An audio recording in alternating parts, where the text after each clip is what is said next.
ذاکری training classes برائے خواتین۔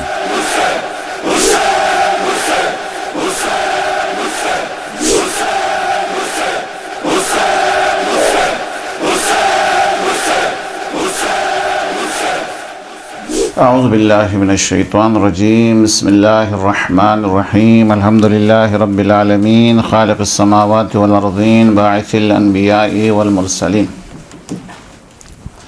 ثم الصلاة والسلام علی رسولہ الکریم وعلی اہل بیتہ الطیبین الطاہرین المعصومین المظلومین المنتجبین، سیما بقیۃ اللہ فی الارضین، ولعنۃ الدائمۃ علی اعدائہم اجمعین من اول ظلمہم الی قیام یوم الدین۔ اما بعد فقد قال الحکیم فی کتابہ العظیم وهو اصدق الصادقین وقولہ الحق۔ بسم اللہ الرحمن الرحیم، اللہ اخرجکم من بطون امہاتکم لا تعلمون شیئا وجعل لکم السمع والابصار والافئدہ لعلکم تشکرون۔ صلوات پڑھ لیجیے محمد وعلی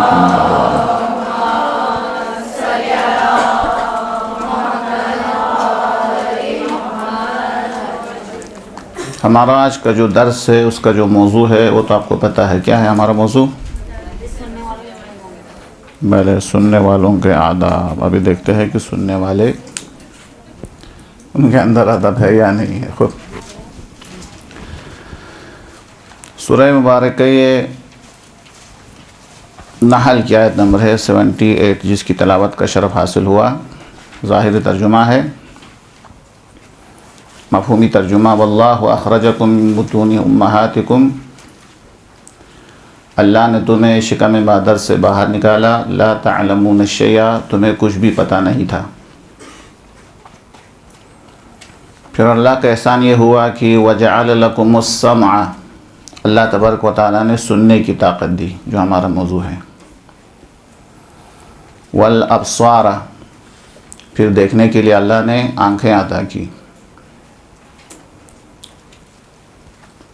اللہ نے کان دیے تاکہ مواعظہ کو سن سکے، والابصار، اللہ نے آنکھیں دی تاکہ آیات الہی کو دیکھ سکے، والافئدہ، پھر اللہ نے انسان کو قلب سے بھی نوازا، دل بھی عطا فرمایا تاکہ عظمت کو درک کر سکے، لعلکم تشکرون، تاکہ تم اللہ کا شکریہ ادا کر سکے۔ پوری آیت دیکھنے کی ضرورت نہیں ہے، وہ دو بات میں آپ لکھ لیں، صرف حوالہ کافی ہے۔ سورہ نحل آیت نمبر 78، دوسری آیت جو سب کو یاد ہے، وَإِذَا قُرِئَ الْقُرْآنُ فَاسْتَمِعُوا لَهُ، جب تمہارے سامنے قرآن پڑھا جائے تو غور سے سنو، وَأَنصِتُوا، خاموش ہو جاؤ، لَعَلَّكُمْ تُرْحَمُونَ، شاید تمہارے اوپر رحمت نازل ہو۔ یہ قرآن کی آیات کے حوالے سے کہ ان دونوں آیات کے اندر بہت ساری آیتیں ہیں کہ اللہ تبارک و تعالیٰ نے سننے کو، اللہ تبارک و تعالیٰ نے نعمت کے طور پر اللہ نے عطا فرمایا ہے، ذکر فرمایا ہے۔ اور پھر اس کے بعد میں حدیث آپ کے سامنے سنانے سے پہلے قوت سماعت کے بارے میں آپ کے سامنے بیان کروں۔ ظاہر ہے کہ جب بچہ دنیا میں آتا ہے تو وہ کسی قسم کا علم لے کے نہیں آتا ہے، خالی النفس ہوتا ہے۔ اس کے بعد پھر وہ دیکھتا ہے اور سنتا ہے، اور دوسرے حواس خمسہ کے ذریعے اپنے اندر علم کو جمع کرنا شروع کرتا ہے۔ بالکل صحیح کہ اللہ تبارک و تعالیٰ نے ہمیں کان دیے ہیں تاکہ ہم سنیں اور اپنے علم میں اضافہ کریں، اور اللہ تبارک و تعالیٰ نے ہمیں آنکھیں دی ہے تاکہ ہم دیکھیں اور اپنے معلومات میں اضافہ کریں، اور دوسرے حواس خمسہ بھی ہے۔ اس میں سے جو باریک جو لفظ ہے جس کو بیان کرنا ضروری ہے کہ اللہ تبارک و تعالیٰ جس کی وجہ سے شاید یہ قوت سماعت کو خاص طور پر نعمت کے طور پر ذکر فرما رہا ہے، اگرچہ بولنے کی طاقت بھی عظیم ہے، لیکن یاد رکھیے کہ بول وہی سکتا ہے جس نے پہلے سنا ہوا اصلا۔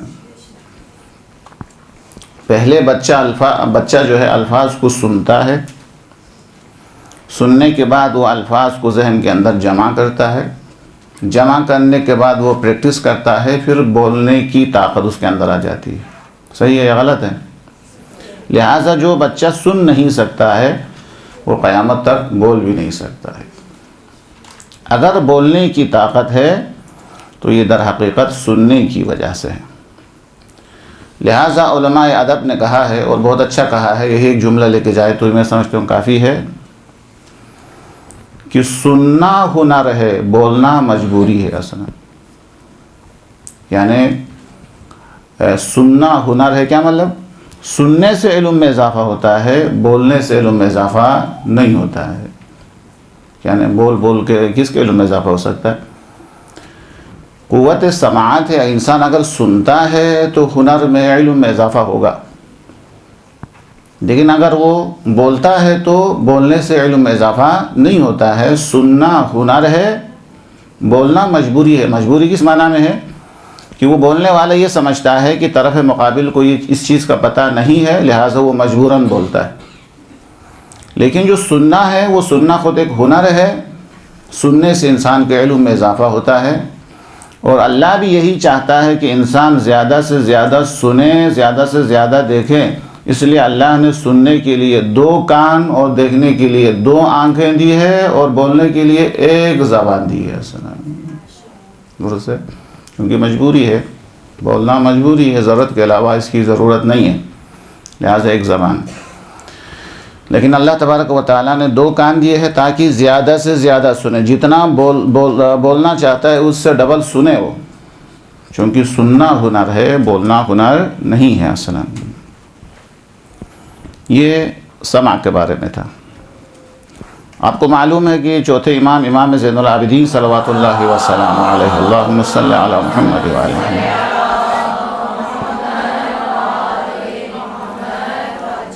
آپ کی جو ہے ایک کتاب ہے، کتابچہ ہے جس کو کہہ سکتے ہیں، بہت بڑی کتاب تو نہیں ہے، رسالۃ الحقوق، اس میں آپ نے چند جملے ارشاد فرمائے۔ آپ اس کو بھی شاید لکھنا ضروری نہیں ہے، آپ صرف مفاہیم لکھے کافی ہے، باقی آپ کہیں بیان کرنا چاہے تو رسالہ حقوق سے اس خطبے کو چند جملے ہیں جو میں آپ کے سامنے الفاظ کے ساتھ بیان کرتا ہوں۔ وَأَمَّا حَقُّ السَّمْعِ، اللہ نے یہ سننے کی جو تمہیں طاقت دی ہے، اس کا حق تمہارے اوپر یہ ہے، فَتَنزِيهُهُ عَنْ سِمَاعِ الْغَيْبَ، اللہ نے سننے کے لیے جو کان دیے ہیں اس کا حق یہ ہے کہ اس سے غیبت نہ سنی جائے، اصلا کسی اور کی برائی نہ سنے۔ اللہ نے کسی کی برائی سننے کے لیے اللہ نے کان نہیں دیے ہیں، بلکہ اللہ تبارک و تعالیٰ نے علم و ہنر سیکھنے کے لیے، معلومات میں اضافہ کرنے کے لیے اللہ تبارک و تعالیٰ نے یہ نعمت دی ہے۔ اس کا شکر یہ ہے، اس کا حق یہ ہے کہ غیبت نہ سنے۔ وَسِمَاعِ مَا لَا يَحِلُّ سِمَاعُهُ، اور وہ چیزیں جس کا سننا حلال نہیں ہے شریعت کے اندر، جس نے کان دیے ہیں اس نے منع کیا ہے جن چیزوں کو سننے کا، اور وہ چیزیں نہ سنا جائے، یہ پہلا حق ہے۔ وَتَنزِيهُهُ أَن تَجْعَلَهُ طَرِيقًا إِلَىٰ قَلْبِكَ،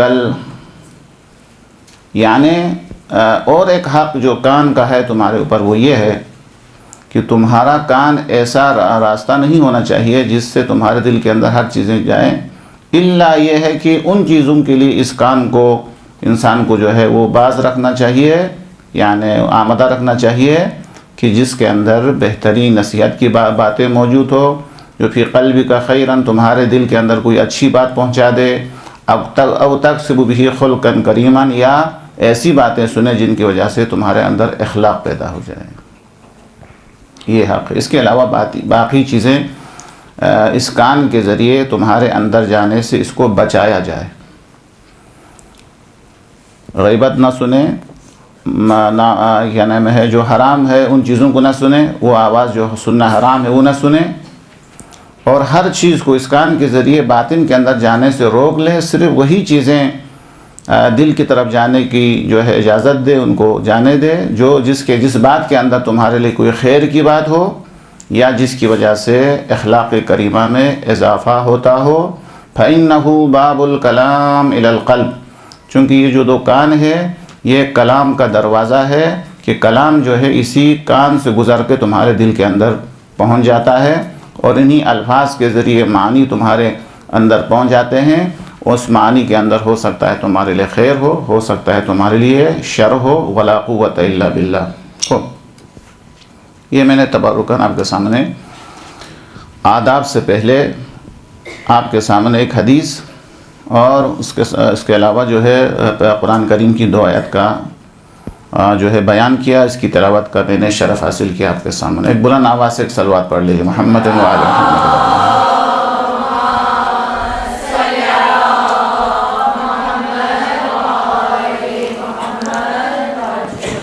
ہمارا نفس جو ہے حوض کے مانند ہے، اس حوض کے اندر پانی آتا ہے نل کے ذریعے، بالکل اسی طریقے سے ہمارے نفس کے اندر، ہماری عقل کے اندر معلومات اس کے اندر جمع ہو جاتی ہے۔ کس کے ذریعے؟ کان کے ذریعے، آنکھوں کے ذریعے، باقی حواس خمسہ کے ذریعے۔ حدیث کے اندر آپ لوگ بھی بیان کرتے ہوں گے یقیناً، حدیث کے اندر آیا ہے تعجب ہے اس انسان کے اوپر، اسے اس بات کا تو خیال ہے کہ پیٹ میں کیا ڈالا جا رہا ہے، لیکن انہیں یہ خیال نہیں ہے ان کے ذہن کے اندر کیا ڈالا جا رہا ہے، ان کے باطن کو خراب کرنے کے لیے کیا چیزیں اس کے اندر جا رہی ہے، اسے خیال نہیں ہے۔ لہٰذا پیٹ کے اندر جو چیزیں ڈالتے ہیں اس سے زیادہ اہم یہ ہے کہ اسے خیال رکھا جائے کہ میرے ذہن کے اندر کیا چیزیں داخل ہو رہی ہیں، تو اس لیے اس کے آداب ہیں۔ اب میں آتا ہوں آداب کی طرف، 2-3 آداب میں بیان کروں گا، پھر آپ سے پوچھوں گا کہ آپ بھی بتائیں کہ سننے والے کے کیا کیا آداب ہونا چاہیے۔ سننے والے کے آداب میں سے سب سے پہلا ادب جسے خیال رکھنا ضروری ہے، اسے پتہ ہونا چاہیے کہ وہ کس کو سن رہا ہے، کن کی باتیں سن رہا ہے، یہ بہت زیادہ اہم ہے۔ آپ کو معلوم ہونا چاہیے، ہمارے نوے امام جواد علیہ السلام کا یہ جملہ ہے،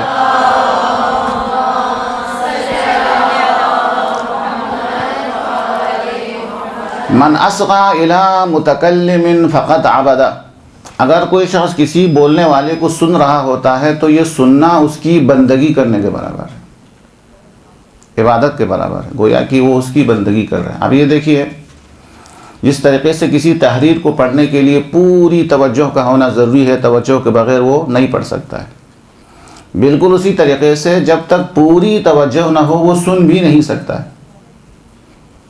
سننے کے لیے پوری توجہ کی ضرورت ہے، یعنی اس کے پورے اعضاء و جوارح متوجہ ہو جاتے ہیں، یعنی اس باقی کام سے متوجہ ہو چھوڑ کے، توجہ کو چھوڑ کے جب سننا شروع کریں گے تو وہ پھر سن سکتا ہے، وہ سمجھ سکتا ہے۔ تو امام فرماتے ہیں کہ اگر کسی متکلم کو غور سے سنتا ہے، من اصغى الى متکلم فقط عبد، اگر کسی متکلم کو بات کرنے والے کو سن رہا ہے تو یہ سننے والے کی بندگی ہے، اس کی اطاعت کر رہے ہیں ہم۔ پھر امام فرماتے ہیں کہ اگر یہ بولنے والا اگر خدا کی طرف سے بول رہا ہے تو فقط عبد اللہ، یہ خدا کی بندگی کر رہا ہے۔ اور اگر یہ بولنے والا جس کو ہم سن رہے ہیں خدا نہ کرے شیطان کا نمائندہ ہے اور اس کی باتیں اگر ہم سن رہے ہیں تو شیطان کی بندگی ہے۔ تو اس سے کیا نتیجہ خاص ہوتا ہے؟ ہمیں معلوم ہونا چاہیے کہ ہم کس کو سن رہے ہیں، یہ جو سنانے آئے ہیں یا جس کو ہم سننا چاہتے ہیں وہ کس کی کا نمائندہ ہے، کس کی طرف سے بولنے آیا ہے۔ لہٰذا مجالس کے حوالے سے بھی معلوم ہونا چاہیے کہ جس کو ہم مجلس پڑھنے کے لیے بلا رہے ہیں وہ کس کا نمائندہ ہے۔ اگر وہ اللہ کا نمائندہ ہے، انبیاء کا نمائندہ ہے، اللہ کا نمائندہ ہے، اللہ کی طرف سے بول رہا ہے، یہ اللہ کی بندگی ہے۔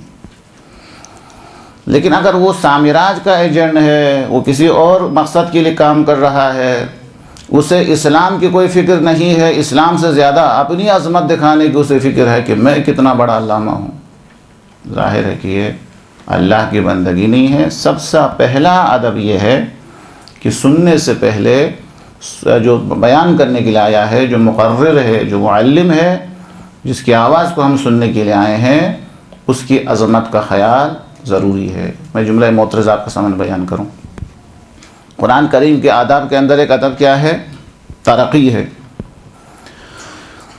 جب قرآن پڑھے تو کبھی پہلے تصور کرنا چاہیے کہ میں اپنے استاد سے سن رہا ہوں، چند دن کے بعد اسے یہ تصور کرنا چاہیے اب استاد بیچ سے ہٹ گیا کہ میں خدا کے رسول سے سن رہا ہوں، پھر اسے یہ خیال آنا چاہیے کہ میں جبرائیل امین سے قرآن سن رہا ہوں، پھر اسے خیال آنا چاہیے کہ دار خدا سے سن رہا ہوں۔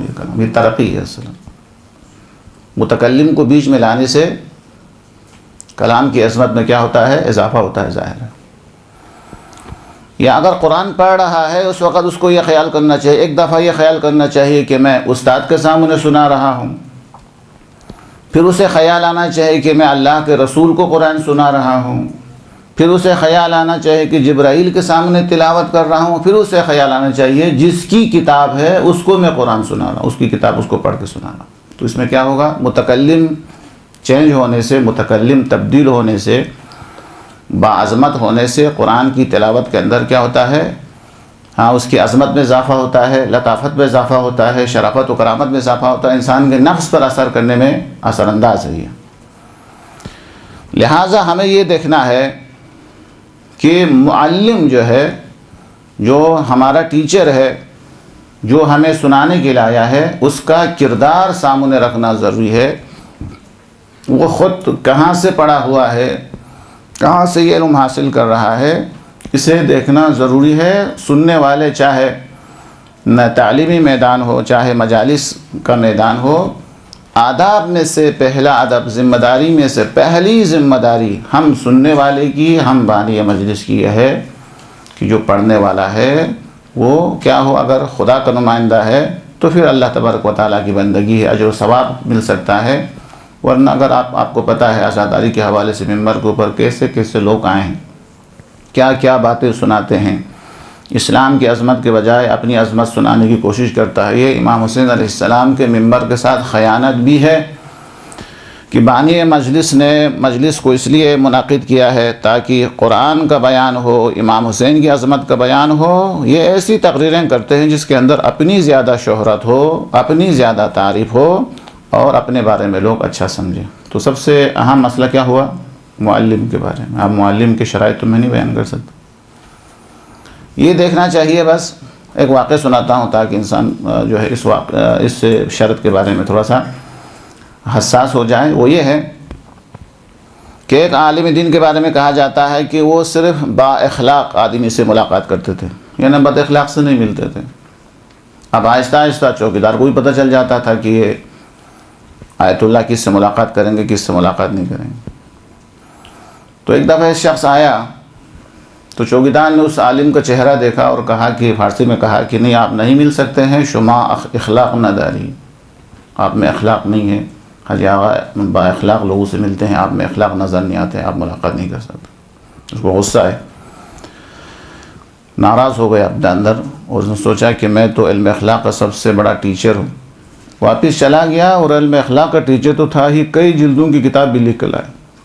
چند سال کے بعد دوبارہ آیا، مجھے حاجی آغا سے ملنا ہے۔ چوکیدار نے چہرہ دیکھ کے کہا نہیں، آپ نہیں مل سکتے ہیں کہ شما اخلاق نداری، آپ کے اندر اخلاق نہیں ہے۔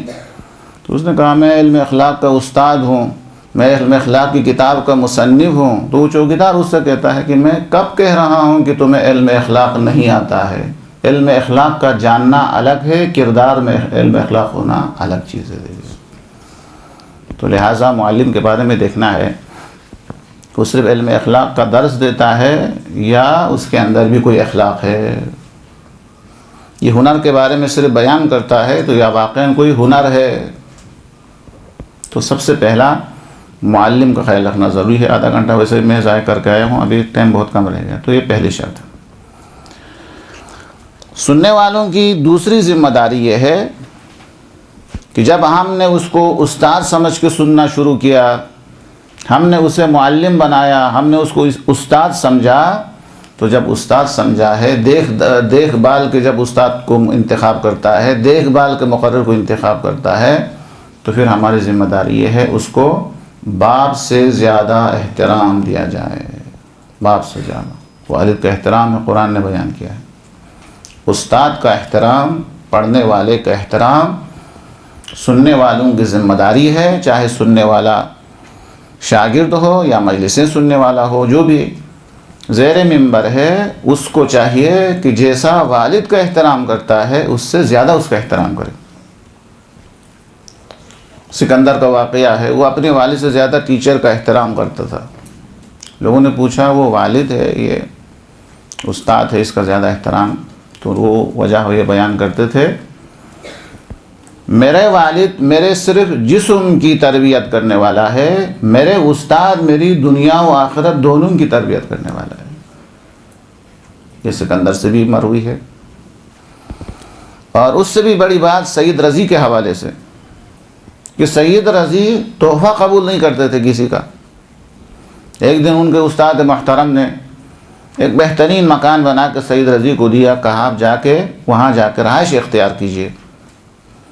انہوں نے استاد سے بھی معذرت کر لی، کہا نہیں، میں چونکہ کسی کا ہدیہ کسی کا احسان اپنے اوپر نہیں لیتا، میں کسی سے ہدیہ قبول نہیں کرتا، کسی کا احسان نہیں رہنا چاہتا ہوں میں، حتیٰ میں والدین بھی کچھ دیا تو اس وقت بھی منع کرتا ہوں، ہم کے والدین ہیں کہ میں والدین کو بھی بہت سے تحفے کے اندر والدین کو بھی منع کر چکا ہوں، مجھے مکان قبول نہیں ہے، یہ مکان میرے لیے منظور نہیں ہے، چونکہ ہدیہ قبول کرنے سے انسان احسان کے اندر آ جاتا ہے۔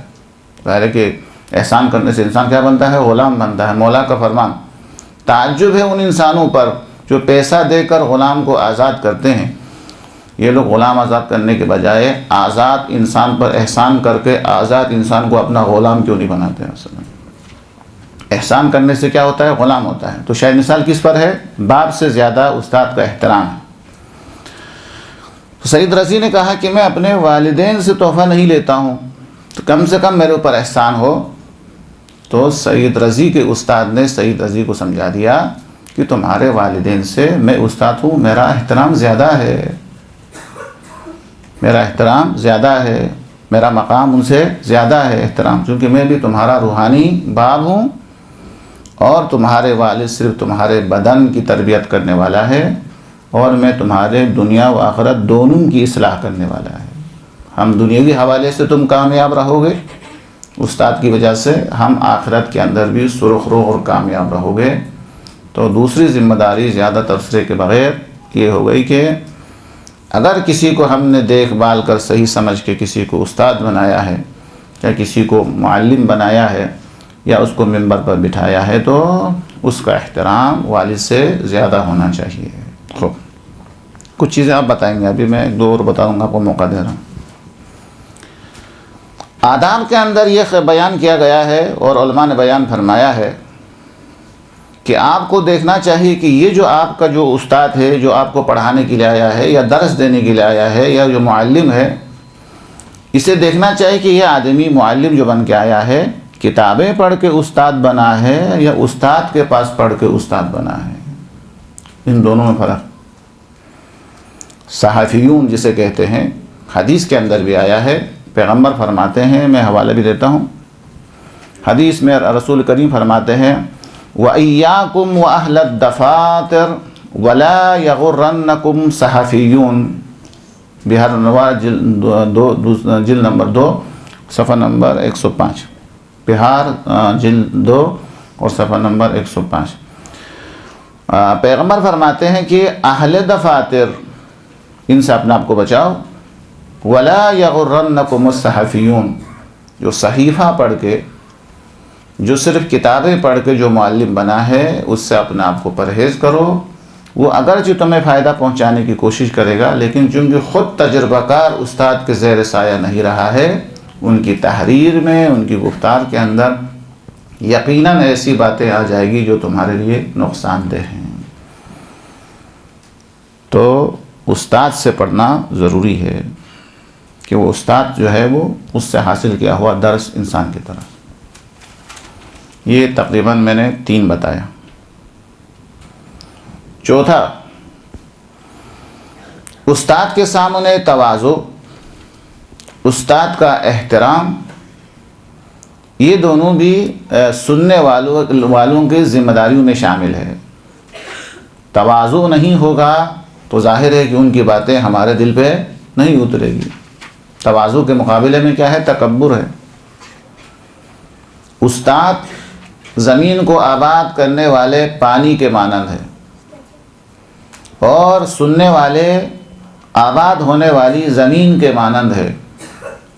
بقول شاعر کے ہرگز نہ خورد آب زمینیں کی بلند است، اگر پانی سے زیادہ زمین بلند ہو تو وہ زمین کبھی آباد نہیں ہو سکتی۔ تواضع اور انکساری سننے والوں کی ذمہ داریوں میں شامل ہے، اس کے بغیر وہ سیراب نہیں ہو سکتا ہے۔ پانی جو انسان کو حیات دینے والا ہے، نباتات کو حیات دینے والا ہے، ہر جاندار کو حیات دینے والا ہے، وہ بلندی کی طرف نہیں جاتا ہے، طبیعتاً وہ نیچے کی طرف آتا ہے، بہتا ہے پانی۔ تو لہٰذا اگر سننے والا اپنے آپ کو بولنے والے سے بہتر سمجھتا ہے، اپنے آپ کو اس سے بڑا سمجھتا ہے، تو ظاہر ہے وہ معلم سے کچھ بھی نہیں حاصل کر سکتا ہے۔ اسی طریقے سے اگر اس کا احترام نہیں ہے استاد کا اس کے دل میں، تو بھی وہ کچھ حاصل نہیں کر سکتا ہے۔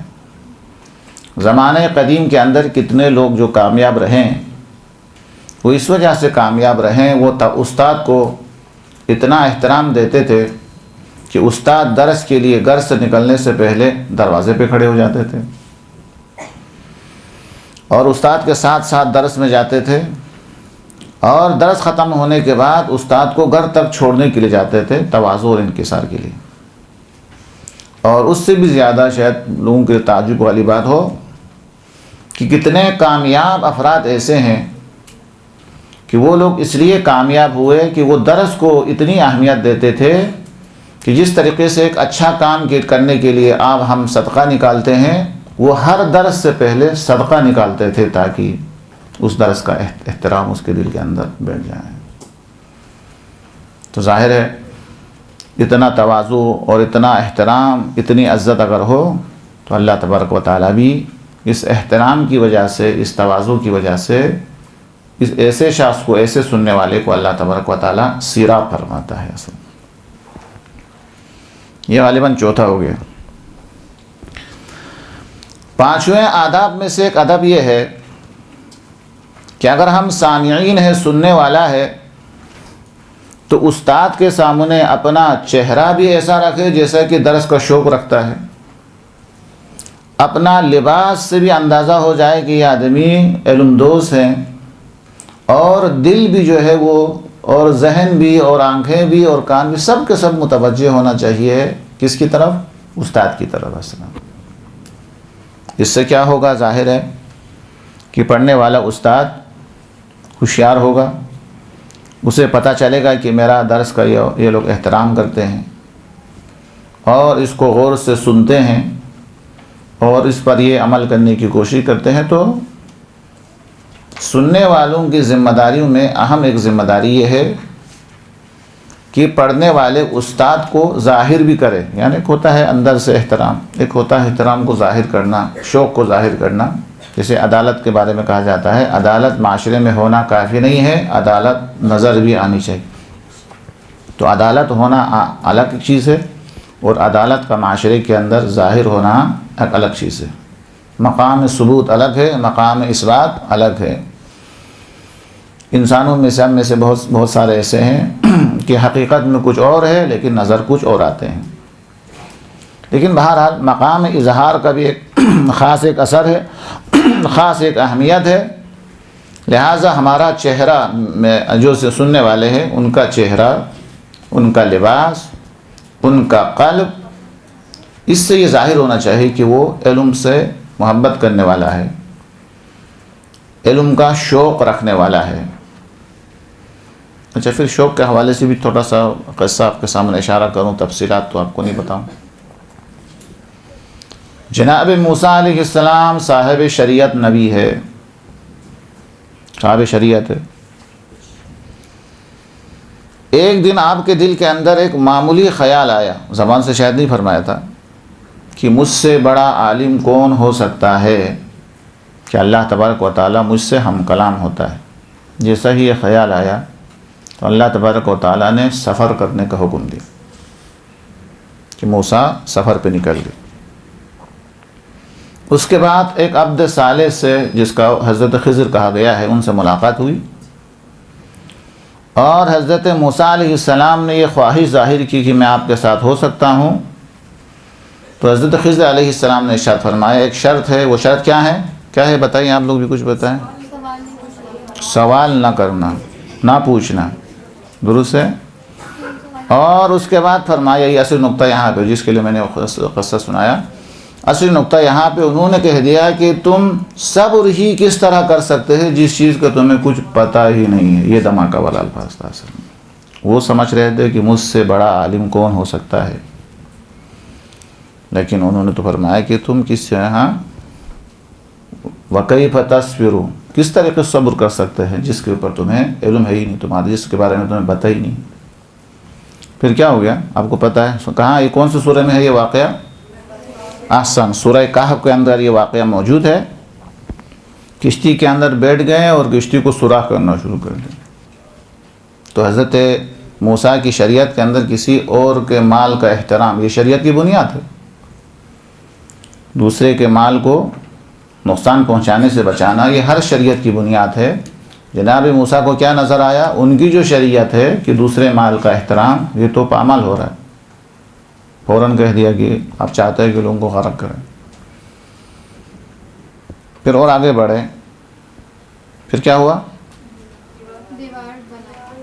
جی پہلا یہ واقعہ ہوا دیوار والا۔ پہلے والا واقعہ دو بچے وہاں سے آ رہے تھے، ایک کو لا کے طالبان کی طرف ذبح کر دیا، ہاں ذبح کر دیا انہوں نے۔ تو یہ شریعت ظاہری کا دوسرا فرق، ایک مال کا احترام، ایک جان کا احترام۔ ظاہر ہے کہ حضرت موسیٰ کیسا خاموش رہ سکتے، کہنا بے گناہ کسی کو مار دیا آپ نے۔ پھر تیسرا کیا ہوا؟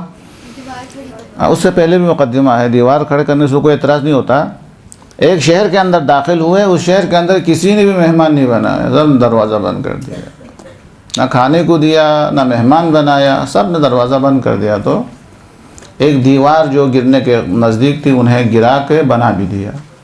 تو وہاں تو اعتراض تو نہیں کیا، تو انہوں نے کہہ دیا کہ ہم چاہتے تو اس کی مزدوری لے سکتے تھے، اتنا ہی کہا تھا۔ تو کہنے کا مطلب کیا ہے؟ کہنے کا مطلب یہ ہے کہ تواضع اور احترام، ایک تو تواضع اور احترام کہ حضرت موسیٰ نے یہ نہیں کہا کہ یہ کیا کر رہا ہے کہ میں صاحب شریعت نبی ہوں، میں اللہ سے ہم کلام ہوتا ہوں، میں کلیم اللہ ہوں، یہ کام آپ کا غلط ہے۔ استاد سے لڑنے جھگڑنے کے بجائے خاموش رہے، حالانکہ استاد سے ٹھیک ٹھاک ڈانٹ رہے تھے ان کو، ہاں اس کے باوجود بھی حضرت موسیٰ خاموش رہے۔ اور اس کے بعد تعویلات حکم، تو اس کے بعد کیا ہے؟ شریعت کی دو قسم، ایک شریعت ظاہری، ایک شریعت باطنی۔ حضرت موسیٰ شریعت ظاہری کے ماہر ہے، لیکن حضرت خضر شریعت باطنی کو جانتے تھے، باطن کو اس سے آگاہی رکھتے تھے۔ یہ اس بات کی طرف اشارہ ہے کہ استاد، یہ بھی ایک ادب کی طرف ہے، ادب کی طرف اشارہ ہوتا ہے کہ معلم یا ٹیچر جتنا ڈانٹ دے یا سختی کرے یا اس کے اوپر جو ہے وہ مثال کے طور پر حتی ہاتھ بھی اٹھائے، تو سننے والے یا شاگرد یا سننے والوں کی ذمہ داری یہ ہے وہ اپنی مصلحت کے مطابق سمجھے، اس کے اندر بھی اپنا فائدہ خیال کریں۔ استاد اگر یہ بھی کہہ دے کہ تمہیں کچھ پتہ نہیں ہے، تو یہ اپنی بے احترامی سمجھنے کے بجائے وہ یہ سمجھے کہ یہ کامیابی کے لیے میرے لیے وسیلہ سمجھ کے استاد کی ان چیزوں کو غلط پر حمل کرنے کے بجائے اچھائی پر اسے حمل کرنا چاہیے۔ خلاصہ کلام، ذمہ داریوں میں سے ایک ذمہ داری جس کا خیال ہم شاید نہیں رکھتے خاص طور پر مجالس کے اندر، وہ یہ ہے کہ ظاہر ہے کہ ہر ایک کا کوئی رہنے کا کوئی مقام ہے۔ ایک تو ٹائم کا خیال رکھنا کہ پڑھنے اور پڑھانے کے لیے جو ٹائمنگ ہے اس کا بھی بہت خیال ہے، ظاہر ہے۔ وہ اسکول جو صبح چلتی، وہ اسکول جو شام کو، اس میں آسمان زمین کا فرق ہے، کیونکہ صبح کا وقت اچھا ہوتا ہے، تو اس کا وقت کے اندر بھی وقت کا بھی بہت اثر ہے۔ پڑھنے اور پڑھانے مجالس کے ہر حوالے سے جگہ بھی فرق ہے کہ کہاں رکھے۔ اور جو لیکن آداب سامعین میں سے ایک جو ہے بہترین ادب جو ہے جس کا خیال رکھنا ضروری ہے، وہ یہ ہے کہ انسان یہ دیکھے کہ اس مجلس کے اندر مجھے کہاں بیٹھنا چاہیے، میرا مقام کہاں ہے۔ اگر ایک عالم ہے تو اس کی ایک جگہ ہے، اگر ایک جوان ہے اس کے لیے ایک جگہ ہے، اگر ایک بزرگ ہے تو مثال کے طور پر جو آرام سے نہیں بیٹھ سکتے ہیں اس کے لیے کرسی ہے یا دیوار ہے۔ یہ بھی اس سننے والوں کی ذمہ داریوں میں شامل ہے کہ وہ اپنی منزلت اور مقام کو دیکھ کر، اپنی حیثیت کو دیکھ کر وہ قیام کرے اور اپنے لیے بیٹھنے کی جگہ تلاش کریں۔ اب ظاہر ہے کہ جہاں ایک بہت بزرگ کو ہونا چاہیے ٹیک لگا کے بیٹھنا دیوار سے، اگر ایک جوان جا کے بیٹھ جائیں، یہ بھی سننے والوں کے آداب کے خلاف ہے۔ یا معذور افراد کے لیے کرسی ہے، وہ جا کے وہاں بیٹھ کے بیٹھ جائیں، یا مخصوص مہمانان خصوصی کے لیے کوئی جگہ ہے، یہ بھی میں بھی سننے والا ہوں کہ خود بھی جا کے وہاں بیٹھ جائیں، تو یہ ظاہر ہے کہ مقام و منزلت کے خلاف ہے۔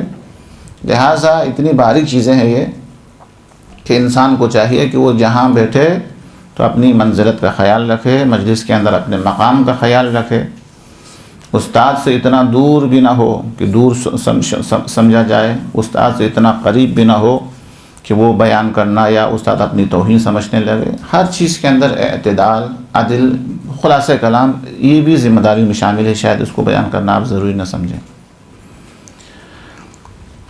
اور کیا ضروری ہے، چلو میں ایک اور بتاتا ہوں، اس کے بعد پھر آپ جو ہے وہ کچھ بیان کریں۔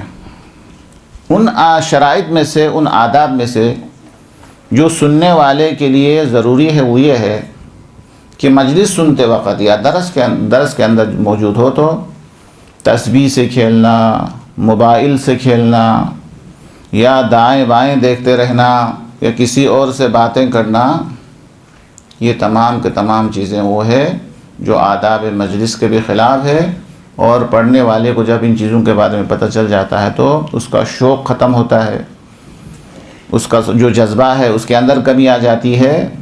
خلاصہ کلام سننے والے کے لیے ضروری ہے کہ وہ اب سنتے ہیں تو پوری توجہ کے ساتھ وہ سنیں، ایسی حرکت سرزد نہیں ہونی چاہیے جس سے استاد یعنی پڑھانے والے کی توجہ اس کی طرف چلی جائے، یا اس کے ساتھ میں جو آدمی بیٹھا ہوا ہے وہ اس کی طرف متوجہ ہونے لگے، یا پورے مجمع کو جو ہے، یا ایسی آوازیں نکالنا کہ جس سے استاد کے پڑھائی کے اندر، پڑھانے کے اندر دخل ہو، یا خواہ دائیں بائیں دیکھتے رہنا، یہ تمام کے تمام چیزیں وہ ہے جس کا مجلس کے اندر خیال رکھنا بہت بہت زیادہ ضروری ہے۔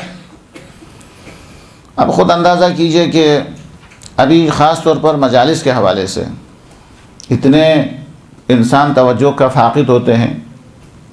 ایک عالم دین کا جملہ تھا، وہ مثال دے کر سمجھاتے ہیں، جس طریقے سے زمانے قدیم کے اندر وہ ایک انگریز کی ایک ٹوپی ہوتی تھی، وہ مجلس میں آتے وقت وہ گھر پہ رکھ کے آتے تھے، اسی طریقے سے بہت سارے مومنین جو ہے مجلس میں آتے وقت اپنی عقل کو گھر پہ چھوڑ کے آتے ہیں، بالکل جو بھی کہنے وہ سننا ہے اس سے، اور اس کے بعد کچھ کرنا نہیں۔ اس سے بھی تعجب کی بات یہ ہے کہ اس کا میں خود ہی گواہ ہوں کہ ایک مجلس کے اندر یعنی اس مجلس میں تو خود میں بھی نہیں تھا کہ وہ اللہ کے ناموں میں سے جبروت کا معنی بتا چکے تھے کہ جبروت کسے کہتے ہیں، جبروت کا معنی کیا ہے، ترجمہ کیا ہے، مفہوم کیا ہے۔ دوسرے دن وہ تاکہ وہ مجلس کو ادامہ دے سکے، انہوں نے مجمع سے سوال کیا کہ میں آپ سے سوال کر رہا ہوں، پوچھ رہا ہوں، کل آپ میں سے اکثر موجود تھے، اب بتائیے کل کے مجلس کے اندر میں نے جبروت کا جو معنی بتایا تھا وہ کیا ہے؟ یا آپ یقین کریں ایک نے بھی نہیں بتایا۔ تو ظاہر ہے کہ یہ بہت ہی زیادہ سننے والے کے اوپر ظلم ہے۔ پڑھنے والا کئی گھنٹہ تیاری کر کے آتا ہے، آپ خود اندازہ کریں، منیر صاحب نے لکھا ہوگا تو ایک کتاب سے تو نہیں لکھی، تو اس کے لیے محنت کر کے، آپ خود بھی ماشاءاللہ آپ لوگ بھی پڑھنے والے، آپ لوگوں کو بھی پتہ ہے کہ تیاری، اگر تیاری کر کے پڑھنا ہے، اگر منہ میں جو آتا ہے وہ بولنا ہے، اس کے لیے تو ماشاءاللہ ذمہ داری کے ساتھ اگر پڑھنا ہے تو اس کے لیے تیاری کی ضرورت ہے۔ بانی مجلس نے اس مجلس کے انعقاد کے لیے کتنی زحمتیں اٹھائی، کتنا خرچ کرتا ہے۔ ایک گھر کے اندر اگر کوئی مجلس رکھنا چاہتے ہیں تو پورا خاندان مل کے انتظام کرنا پڑتا ہے، تب جا کے ایک مجلس منعقد ہوتی ہے۔ ہم پڑھنے والے کو یہ احساس ہونا چاہیے کہ یہ جو مجمع سامنے بیٹھا ہوا یہ جانور نہیں ہے، بھیڑ بکر نہیں ہے، اگرچہ یہ چیزیں بھی ہیں جو میں بیان کر رہا ہوں، اور ایک چیزیں آپ کو لطیفہ لگیں لیکن حقیقت ہے کہ عالم نے خود سنایا کہ وہ کہتے تھے کہ میں شروع میں جب مجلس پڑھتا تھا تو ظاہر ہے کہ الفاظ خیانت کر جاتا تھا، حالانکہ وہ اہل زبان تھے۔ وہ کہتا ہے کہ میں نے گھبراہٹ کے اندر جو ہے وہ دعا کے اندر منبر سے یہ پڑھا کہ خدایا ہم نے جتنے گناہ کیے ہیں ہمارے سارے گناہ کو قبول فرما، بولا سب نے آمین یا جتنے ہم نے گناہ کیے ہیں وہ سارے گناہ قبول فرما، بولا سب نے آمین کہہ دیتے۔ تو خیر پڑھنے والے نے زبانی غلطی کی، لیکن شاید مثال یہ ہے کہ سننے والے کو تو پتہ چل نہیں کس کے اوپر آمین کہنا ہے۔ تو سننے والے کے لیے ضروری ہے کہ وہ احساس کر، پڑھنے والے کے لیے ذمہ داری ہے کہ ان چیزوں کا احساس کریں۔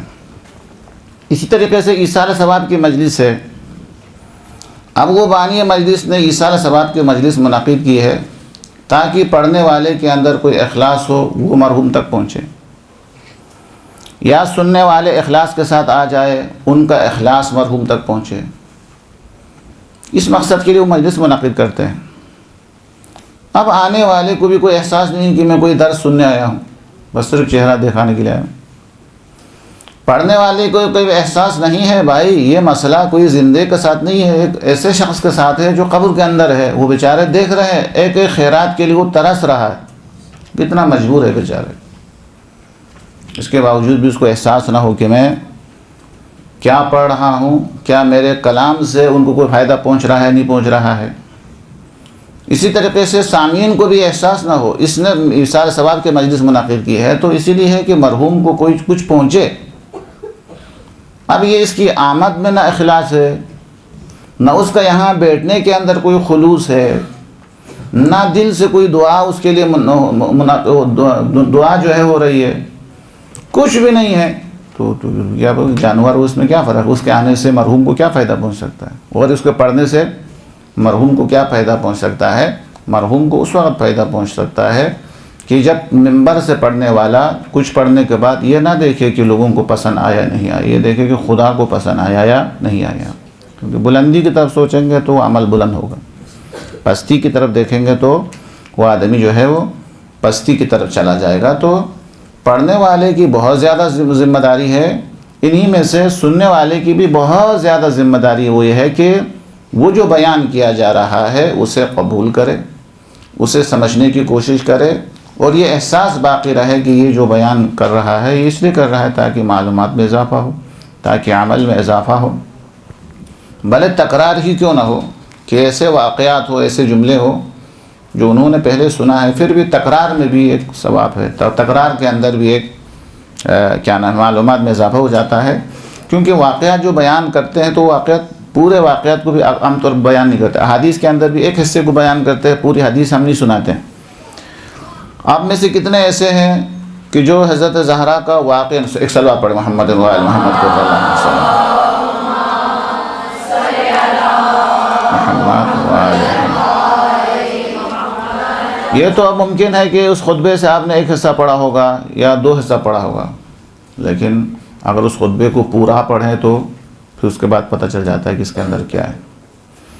اسی طریقے سے ابھی بی بی کے ایام ہے، ثانیہ زہرا کے خطبہ جو دربار میں ہے اور بازار کوفہ میں ہے، دربار یزید میں ہے، کتنے افراد ہیں کہ جو منبر کے اوپر سالوں سے مجلس پڑھ رہے ہیں، اس کے باوجود بھی اس نے خود مطالعہ کیا ہو پورے خطبے کا یا اس منظر کا کہ اس منظر میں بی بی نے خطبہ دے دیا اصلا۔ تو ان چیزوں کا خیال رکھنا بہت زیادہ ضروری ہے کہ توجہ سے سنیں اور ایسی حرکتیں نہ کرے جس سے پڑھنے والے کے شوق کے اندر کمی آ جائے۔ توجہ شرط ہے، توجہ سے سننا ضروری ہے اور اخلاص کے ساتھ سننا ضروری ہے، اور عبادت سمجھ کے، میں نے پہلے حدیث سنا دی کہ سننا عبادت کے برابر ہے، اور اس کو یہ احساس ہونا چاہیے اگر میرے معلومات میں اضافہ نہ بھی ہو جائے تب بھی خدا کی خاطر سن رہا ہوں، اس کو سننا کلام خدا کو سننے کے برابر ہے، اللہ تبارک و تعالیٰ کو سننے کے برابر سمجھ کے اسے اہمیت دینا، توجہ دینا، اور اہمیت کے ساتھ جو ہے وہ سننا ضروری ہے۔ اب اسی کی ضمن کے اندر آپ سے پوچھنے سے پہلے آپ کے سامنے بیان کروں، چل اس کو بات بیان کرتا ہوں، اگر آپ کے ذہن کے اندر اس کے علاوہ کوئی ذمہ داری ہو سکتی ہے تو 1-2 آپ بھی بیان کریں ماشاءاللہ، کہ آپ لوگ خود بھی اہل منبر ہے، میں تو ناچیز ہوں، میرے پاس تو اتنا زیادہ، بتائیے آپ ان میں سے کچھ آپ کے ذہن کے اندر ہو جو اس بیان کے اندر نہیں آیا ہو، کچھ تو اور بیان کرنے والا ہوں میں۔ اور کیا ہونا چاہیے، سننے والے کی کیا ذمہ داری ہونی چاہیے؟ جی کوئی ذمہ داری نہیں ہونی چاہیے، ٹھیک ہے، اچھی بات ہے جی۔ اخلاص ہونا چاہیے تو بتا دیا، توجہ ہونی چاہیے، ہاں جی جی احسنتم، یہ ایک اچھا نکتہ ہے، ایسا سننا چاہیے جس طریقے سے ان کو پتلے سے پتہ نہ ہو۔ یہ میں بتانے والا بھی نہیں تھا، لیکن بہرحال آپ نے چھیڑ لیا تو اس کو بھی بتا دوں. آپ کو پتہ ہے کہ مولا کائنات رسول کی موجودگی میں، رسول کے دنیا کے اندر موجود ہوتے ہوئے بھی ایسا ہی خطبہ دے سکتے تھے جس طریقے سے رسول کے بعد آپ نے خطبہ دیا، لیکن مولا نے کبھی ایسا خطبہ ارشاد نہیں فرمایا رسول کے ہوتے ہوئے. ایک پھر کیا ایسا بھی ہوا کہ اللہ کے رسول خطبہ دے رہے ہو، مولا کائنات اٹھ کے چلے گئے ہو کہ مجھے تو سب پتہ ہے، میں باب العلم ہوں، مجھے سب کچھ پتہ ہے، مجھے سننے کی کوئی ضرورت نہیں ہے؟ نہیں، سب کچھ پتہ تھا، اس کے باوجود بھی رسول کی بارگاہ میں اور رسول کے درس میں آپ موجود ہوتے تھے. اور اس سے بھی تعجب کی بات یہ ہے، جیسے آپ نے فرمایا کہ اللہ کے رسول خطبہ دیتے تھے، علی کو پہلے سے سب کچھ معلوم تھا، اس کے باوجود بھی علی اس طریقے سے سر ہلاتے تھے جیسا کہ علی کو پتہ ہی نہ ہو، پہلی دفعہ پتہ چلے. اصل یہ کیا ہے؟ احترام. وہ احترام کے زمرے میں آتا ہے اصل میں. احترام معلم کا احترام ہے نا، اس طریقے سے پیش آنا جیسا کہ مجھے کچھ پہلے سے پتہ نہ ہو، یہ احترام استاد میں شامل ہے. یعنی معلوم ہونے کے باوجود بھی معلوم نہ ہونے کا درجہ دینا. اور اس سے بھی بڑی بات یہ ہے کہ اس طریقے سے سوال کرنا جیسا کہ خود کو کچھ پتہ نہ ہو. مولانا نے بڑے بڑے خطبے دیے، ان میں سے خطبہ منبر کے لیے بہت اچھا ہے، بہت سارے خطبے اچھے ہیں، لیکن حالات حاضرہ کے لیے وہ ہے خطبہ نمبر 178 خطبہ نمبر 178 نہج البلاغہ کے اندر. وہ آج کے زمانے کے بارے میں آپ نے گفتگو فرمائی کہ لوگ کیا ہوں گے. فرماتے ہیں وَإِسْتِعْمَالِ صِغَارِكُمْ، ایک ایسا زمانہ آئے گا جس میں جو بزرگ ہے، جو تجربہ کار ہے، وہ پیچھے چلے جائیں گے، جو نا تجربہ کار ہے، جن کی عمریں ابھی مکمل نہیں ہے، جو بالغ و راشد نہیں ہے، وہ آگے آگے حکومت کریں گے. یہ ایک عجیب بات ہے ان لوگوں کے لیے. پھر فرماتے ہیں وہ زمانہ اتنا عجیب ہوگا، اتنا عجیب ہوگا، وَأَجْرُ الْمُعْطَى أَعْظَمُ مِنْ أَجْرِ الْمُعْطِي.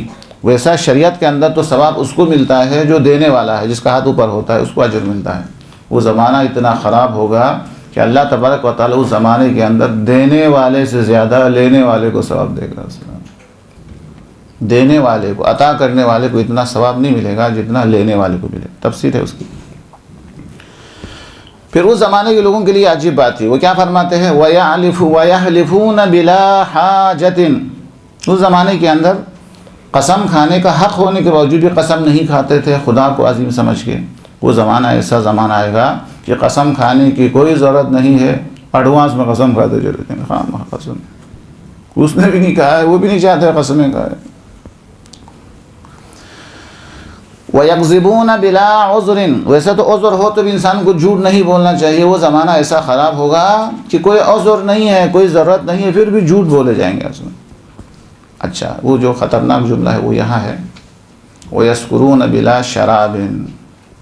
اس زمانے کے لوگ شراب پیتے تھے تو مست ہو جاتا تھا، جب مست ہوتا تو سارے گناہ کر لیتے تھے. امام نے فرمایا وہ ایسا خطرناک زمانہ آئے گا کہ وہ شراب تو نہیں پئیں گے لیکن شرابی سے زیادہ مست ہوں گے. کہا وہ کس میں؟ بالنعمت والنعیم. عہدے کے اندر، نعمتوں کے اندر، دنیا کی نعمتوں کے اندر اس طریقے سے مست ہو جائیں گے جیسا شرابی مست نہیں ہوتا اتنا. شراب پینے والا شراب پینے کے چند گھنٹے کے بعد دوبارہ ہوش میں آ جاتا ہے. اور جو انسان اپنی نعمتوں کے اندر مست ہو جائے تو وہ ظاہر ہے کہ اس کی مستی کبھی ختم نہیں ہوتی ہے. تو عرض یہ کر رہا تھا کہ مولا کو یہ سب دیکھو اس زمانے کی باتیں تک پتہ ہے کہ یہ زمانہ جو ابھی اس زمانے میں ہے اس کے بارے میں بتانے والے علی جب رسول کے خطبے سنتے تھے ممبر سے تو اس طریقے سے ہلتے تھے جیسا پہلی دفعہ پتہ چلا ہو، بلکہ بعض مقامات پر جاننے کے باوجود سوال کرتے تھے، پوچھتے تھے کہ جب فرمایا یا علی اسی ماہ مبارک رمضان کے اندر، ماہ رمضان کا خطبہ جو استقبال ماہ رمضان میں رسول کا خطبہ ہے کہ اس کے اندر جو ہے آپ کی جو ہے ریش مبارک کو آپ کے خون سے تر کیا جائے گا، کہ آپ کو شہید کیا جائے گا. تو آپ نے کیا فرمایا کہ یا رسول اللہ کیا اس وقت میں حق پر ہوگا، یا حالانکہ پتہ ہے حق پہ ہونے کے بارے میں، تو یہ میں حق پر ہوں یا ہوں نہیں رہوں گا یا نہیں رہوں گا، یہ سب کے سب سوالات ہیں. یہ سب کے سب احترام معلم میں ہے، ٹیچر کے احترام میں، کہ تاکہ لوگوں کو پتہ چلے کہ استاد کا کتنا احترام ہے. تجھے پتہ ہونے کے باوجود بھی کچھ سوالات کرے تاکہ استاد کا احترام ہو جائے. اپنے شوق کا پتہ چل جائے، اپنے ذوق کے بارے میں انسان کو اظہار کر سکے جیسے کہ. تو یہ بھی ضروری ہے انسان کے اندر کہ انسان جو ہے وہ متوجہ رہے. متوجہ ہونے کے علاوہ انسان جو ہے جاننے کے باوجود بھی اپنے آپ کو نہ جاننے کا درجہ دے دے اور اس کو سننا شروع کرے. ظاہر ہے کہ ہر آدمی سے جب سنتے ہیں تو معلومات میں اضافہ ہی ہوتا ہے. ٹھیک ہے، یہ بھی اچھا نقطہ تھا جو ذمہ داریوں میں شامل ہے. اور کیا ذمہ داری ہو سکتی ہے؟ جی ہاں، اس کے اندر آ گیا نا کہ بے جا حرکت نہ کرے، بےہودہ آوازیں نہ نکالے، دائیں بائیں نہ دیکھے، موبائل کے ساتھ نہ کھیلے، گیم وغیرہ کھیلے. اوپر سے ممبر سے مجلس پڑھ رہا ہے، وہ نیچے گیم کھیل رہا ہے. یہ نہیں ایسا ہونا چاہیے. ہاں، لباس کا بھی خیال رکھے کہ مجلس کے اندر ایک ایسا لباس پہن کے داخل ہوا کہ سب کی توجہ اس کی طرف چلی جائے. تو یہ سب آداب مجلس کے خلاف ہے اور ذمہ داریوں میں شامل ہے کہ ان چیزوں کا انسان خیال رکھے اور پرہیزگاری اختیار کرے. اور کیا ہے؟ ہاں، مجلس سننے کے بعد ذمہ داریوں میں شامل یہ ہے کہ پہلے عمل کرے، اس کے بعد والا خود ہی بیان کرے. بیان کرنے کے علاوہ، عمل کرنے کے علاوہ لوگوں کو بیان بھی کرے. ہاں جی ہاں، یہ آسان، یہ بھی وہ بہت اہم نکات میں سے ہیں کہ عمل کی کوشش کرے. وہ تمام باتیں اس صورت میں انسان کو ثمر ملتا ہے، فائدہ ہوتا ہے کہ جب انسان عمل کرتا ہے. جس طریقے سے اگر ڈاکٹر سے، طبیب سے، اور اگر ہم نسخہ لے کے لے آئیں اور وہ نسخے کو یاد کرے، زبانی یاد کرے، سمجھے اور دوائی کے بارے میں تحقیق، لیکن دوائی نہ کھائے تو ظاہر ہے کہ اس کا علاج نہیں ہوتا ہے. جی آسان. تو یہ ہے کہ اس کے لیے ضروری ہے کہ انسان ان آداب کا خیال رکھے اور عمل کرے. اور اس کے علاوہ جس کا بیان کرنا ضروری تھا اور آپ نے اشارہ بھی کیا، آداب میں سے ایک ادب ذمہ داریوں میں سے ایک ذمہ داری یہ ہے کہ جو چیزیں ہمیں پتہ ہے پہلے عمل کرے، پھر عمل کرنے کے علاوہ وہ عمل دوسروں تک پہنچا دے. اصلاً یہ ہماری ذمہ داریوں میں شامل ہے کہ غدیر کے میدان میں کیا فرمایا کہ جو حاضر ہے وہ غائب تک پہنچا دے، اپنے بعد آنے والی نسلوں تک پہنچا دے. پیغام ایک کے بعد دوسرے تک پہنچانا بھی ہماری ذمہ داری میں شامل ہے. سننے والے کی ذمہ داری یہ ہے، سب سے پہلے ذمہ داری کیا ہو گئی کہ وہ پہلے سنے توجہ سے. دوسرا مرحلہ کیا ہوا کہ اگر قرآن کی آیات وغیرہ ہے، اگر احادیث وغیرہ ہے تو اسے صحیح طریقے سے پوری طرح حفظ کرے، اس کو یاد رکھے. اور تیسرا مرحلہ یہ ہوا کہ عمل کرے. اور چوتھا مرحلہ یہ ہوا کہ وہ پیغام دوسروں تک پہنچا دے. اور اللہ تبارک و تعالیٰ نے استاد سے سنے ہوئے جملے کو دوسرے تک پہنچانے کے بارے میں تاکید کرتے ہوئے ارشاد فرمایا ہے کہ اگر کوئی شخص کسی کے لیے اچھا کام کے بارے میں بتا دے اور دوسرا آدمی اگر وہ عمل کرے تو جتنا عمل کرنے والے کو ثواب ملے گا، اتنا اس عمل کو دکھانے والے کو بھی اتنا ہی اجر اور ثواب اللہ تبارک و تعالیٰ عطا فرمائے گا. اتنا بہت ہے بہترین، آسانی سے حاصل کرنے والا ثواب اور اجر ہے. آپ نے کسی کو آمادہ کیا کہ آپ اس موضوع پہ کتاب لکھیں، اور آپ کے کہنے سے اس نے بہت بڑی کتاب لکھی. اب وہ کتاب لکھنے والے نے اتنی محنت کے بعد وہ ثواب لے لیا اور آپ نے صرف مشورہ دینے کی وجہ سے وہ سارا ثواب آپ نے حاصل کر لیا. اس کے ثواب میں کمی کیے بغیر، ہاں نہیں تو اس کو حسرت نہ ہو جائے. اس کے ثواب میں کوئی کمی نہیں ہوتی، اتنا ہی برابر اللہ تبارک و تعالیٰ اس شخص کو بھی ثواب عطا فرماتا ہے. اسی طریقے سے اگر کسی جگہ کوئی اچھی بات یا کوئی قرآن کریم کا کوئی مطلب یا احادیث کا کوئی پیغام جب انسان کو مل جاتا ہے تو انسان کی ذمہ داری میں، سننے والے کی ذمہ داری میں یہ شامل ہے اس پیغام کو دوسروں تک بھی کیا کرے، پہنچا دے، دوسروں کو پہنچا دے، تاکہ دوسرے لوگ بھی اس سے استفادہ حاصل کرے، دوسرے بھی اس کے رہنمائی حاصل کرے. اور کیا ہونا چاہیے؟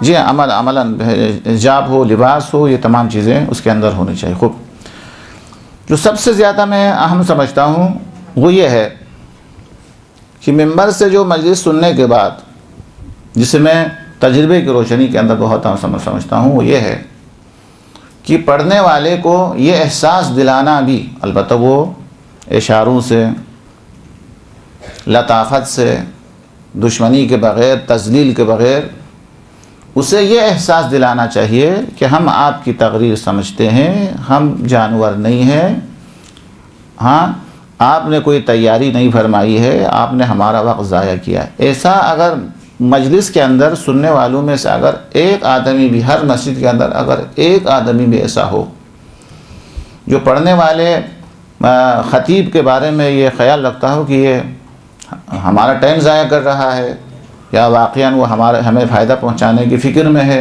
تیاری کر کے آیا ہے، یا بغیر تیاری کے ہمیں جو ہے ہمارا وقت ضائع کر رہا ہے، اگر اسے خدا نہ کرے ایسا پتہ چل جائے کہ یہ ہمیں جانور سمجھ رہا ہے، کہ اپنا ٹائم پاس کر رہا ہے، ہمارا ٹائم ضائع کر رہا ہے، بہترین ذمہ داریوں میں سے ایک اہم ذمہ داری یہ ہے کہ اشاروں سے، توہین کے بغیر، کسی کے سامنے ذلیل کیے بغیر اس پڑھنے والے کو یہ پیغام پہنچانا بہت زیادہ ضروری ہے۔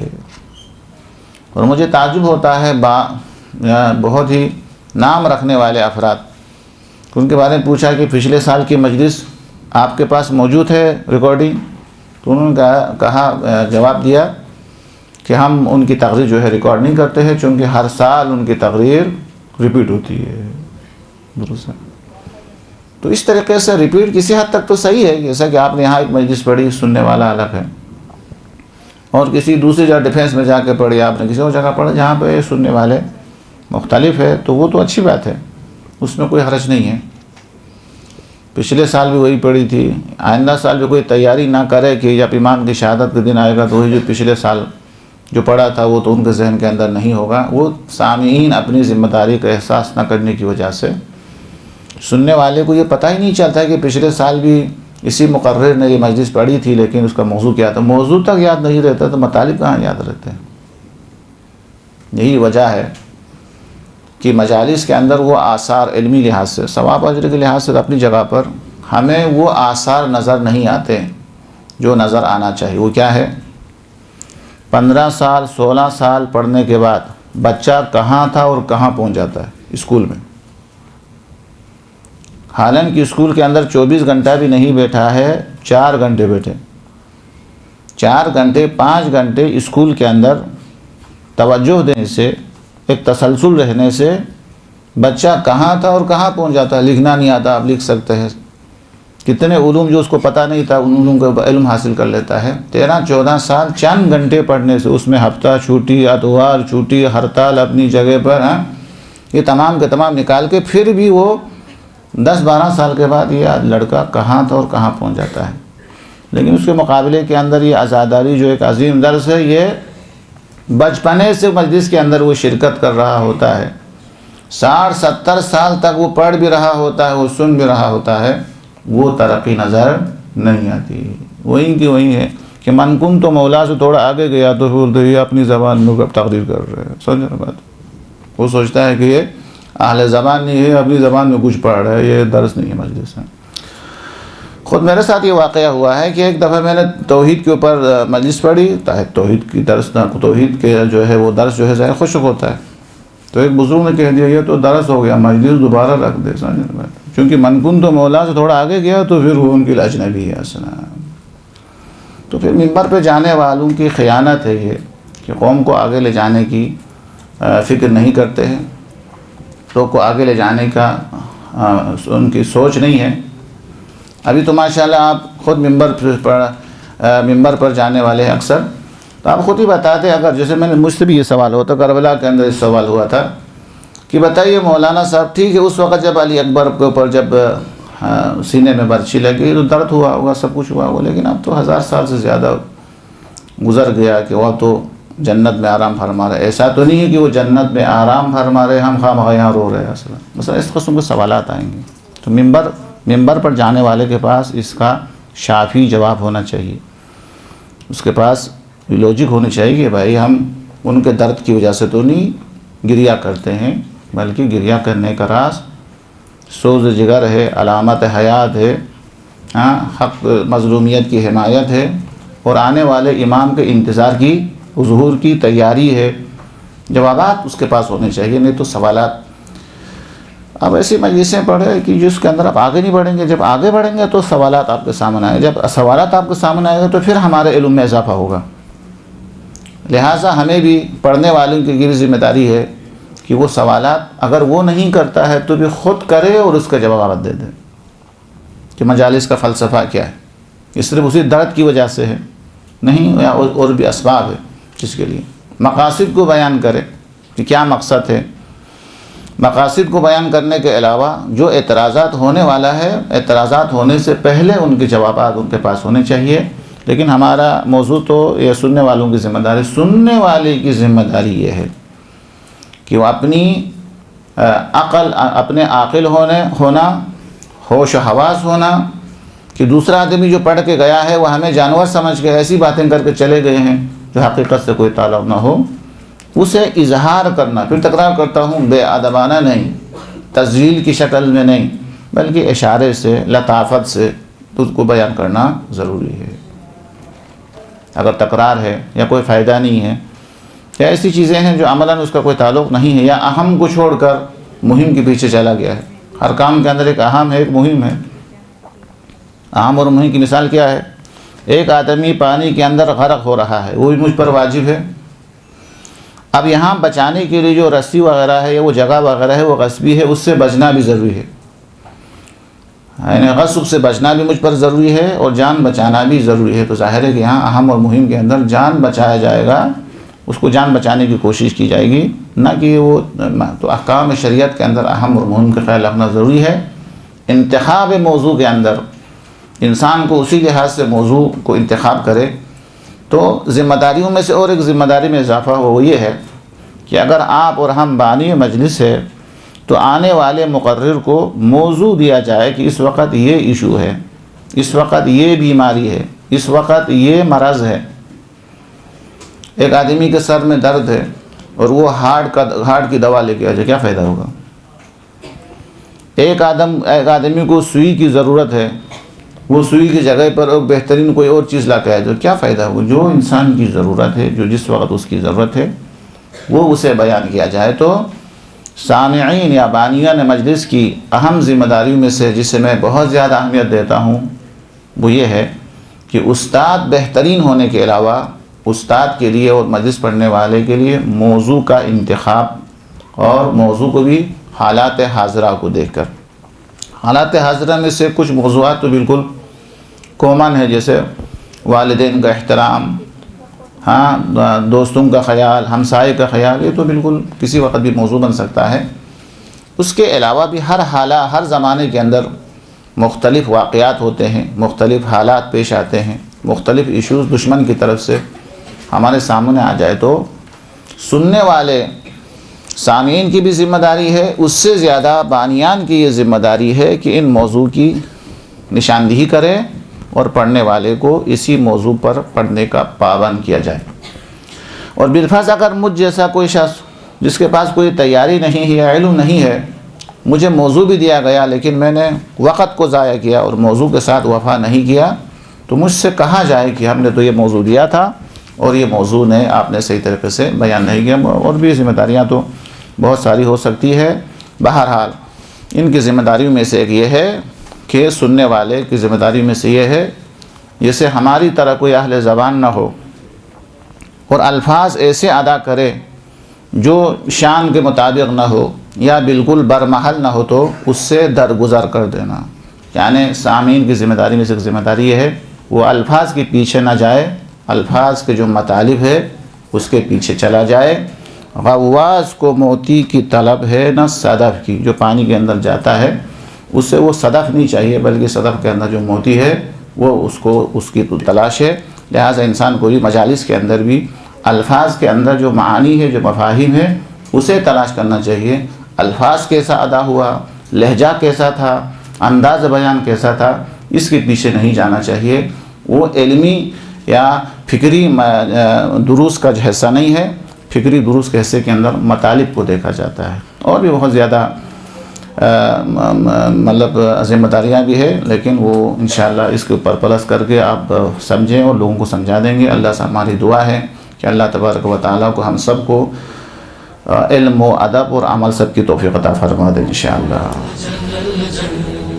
اللجل اللجل يا مولا اللجل اللجل اللجل اللجل اللجل اللجل اللجل يا صاحب السماء اللجل اللجل